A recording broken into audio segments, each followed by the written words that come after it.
Hey everybody, welcome back to Cure for the Common Game. Today we're going to talk about clerics. Ali, Ayli, yeah.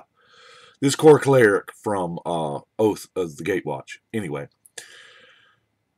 AEP, I guess. I don't know. She's 2/3 Death Touch, and what inspired me is that she is in fact a Orzhov colored cleric. And that is where clerics shine best at. And at that time, I had not done tribal clerics. So that's what I did. Now, she's got some neat life gain stuff here. You gain toughness, equal, and clerics, there's tends to be some life gain. There tends to be some sack stuff. So I just figured I'd have fun with clerics. Yeah, that's pretty much all I did. So without, and I tried to do stuff that was kind of, clericy, if you will. So let's, where do we start at here? I know, clerics.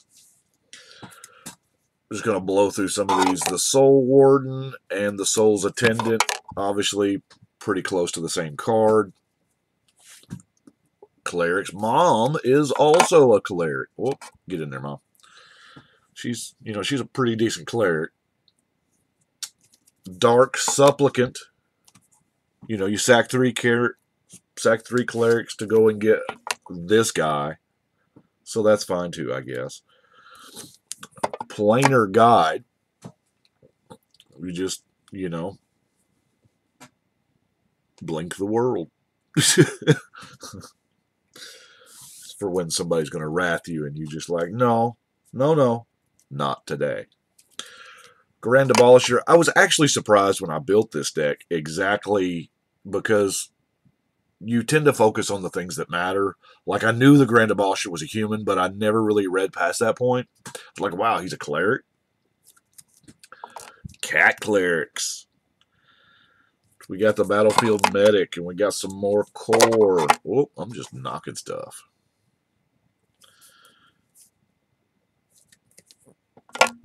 I kind of like tapping some clerics and getting a, demon. That's right up there with what clerics like to do. And since it is a token, I'm going to gain some life off of it.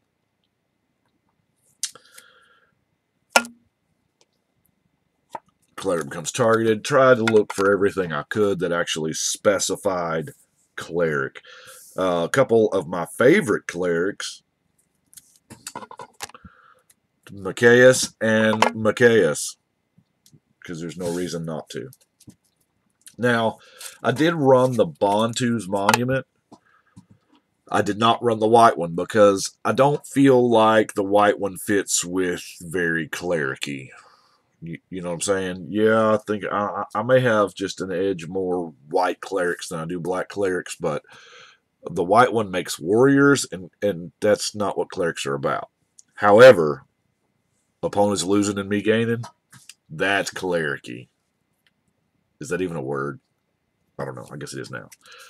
So we got our untap mechanic. I really love that mechanic, but I can see how it was not very intuitive.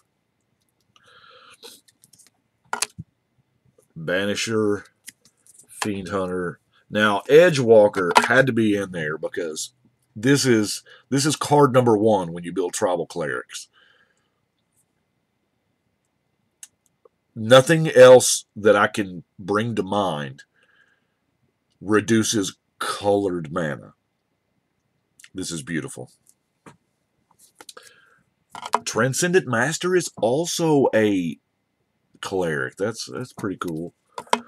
The Avatar, the Frontline Medic. I got that backwards just now, didn't I? Pretty sure I did. Doomsayer.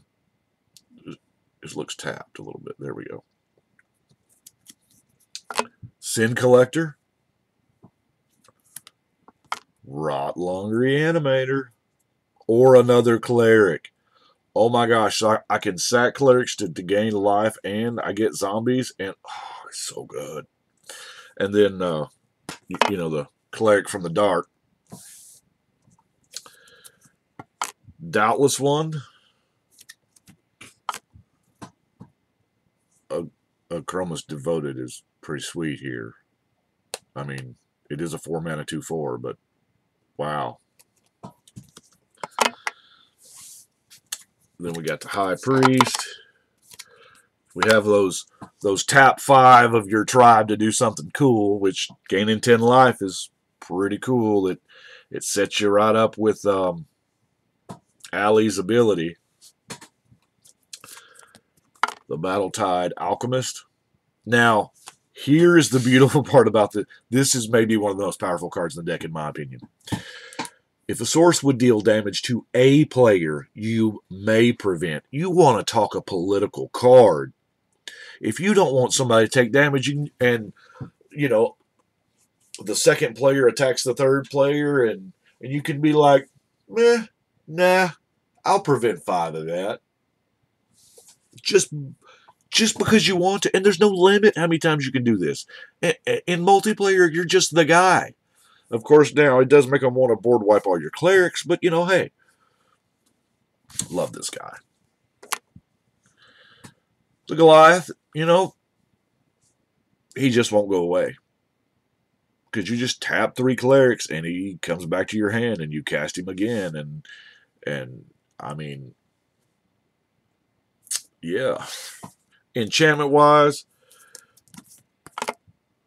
you can make people fear clerics, which if they're smart, they already do. Gideon's Intervention is a card that I don't think a lot of people respect enough in EDH. This is great. You can name commanders. Yeah, they can't cast their commander anymore. But even if they've already cast it, you can't take damage from it. So this is... wow. Blind Obedience, pretty sweet. And Karmic Justice. Now, I am running old Mr. Soren here for a couple of reasons. One, he's Orzhov colors. 2, he does make tokens that you're going to gain life off of. And he makes that cool emblem over and over again. So, he's not... he's cleric-y in what he does, but in a non-cleric-y kind of way. The Stoneforge Masterwork is going to pimp out 1 cleric exponentially. And the Obelisk of Erd, hey, look, these guys are little. They need all the help they can get, okay? And then, of course, we have the Signet and the Clue Stone. Let's dive into some sorceries here. Now, Pedo Dredgeling, choosing a creature type here, so you can get 3 clerics back. That's pretty sweet. Profane Prayers, 4 mana. You got to have a whole lot of clerics out there to make this, you know, affordable or worthwhile. Immortal Servitude is good because we don't have like a wide... I mean, there's a couple of 5s, a couple of 6s, but there's a whole lot of 1s and 2s and 3s, especially 2s. So, more than likely, this is going to cost 5 mana, and it's going to recover you from a Wrath effect. Speaking of a Wrath effect, we only have 1, I think. Well, 2.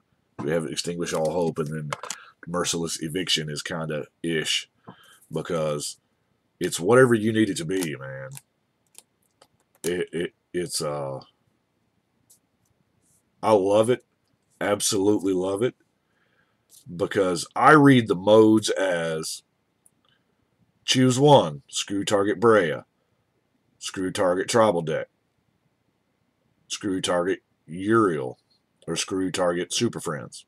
That's how I read it. I mean, maybe it's just me. Obsidian's Aid is on theme, and so is Debt to the Deathless. Now, Debt to the Deathless this is a kill spell. I mean, you can just... this is your late game sick rip. We're in top deck mode, and oh look, I just won. Death Grasp is a kind of more watered down, and I figured that Approach is something. This is very. It seems like something a cleric would. You know, they're studying about the coming of Bolus and whatever. Anyway, I felt it was on theme, and it's another win condition, and let's face it, they need it. We do have some spot removal again in the form of Doom Blade, Mortify, Tragic Slip, Deicide, even using Erase. Mainly I'm using Erase because nobody sees it coming. Nobody plays with this card, but it's a 1-mana instant, and there's a lot of times you can just erase that enchantment and it blows people's mind because, I don't know. I don't know why nobody plays this card. Divine Offering, there again.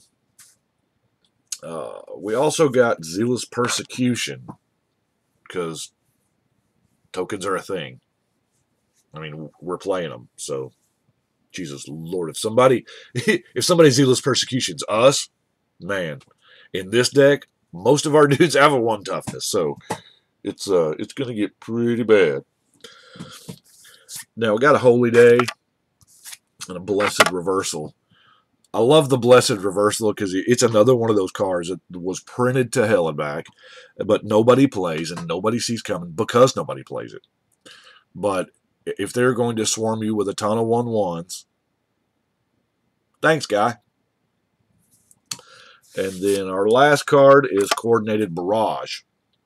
You know, you choose your Clerics, and it pretty much kills something. So that's what I've got for Ayli, Tribal Cleric Chick. I do appreciate you watching. Y'all let me know what you think. But we're going to shuffle and cut.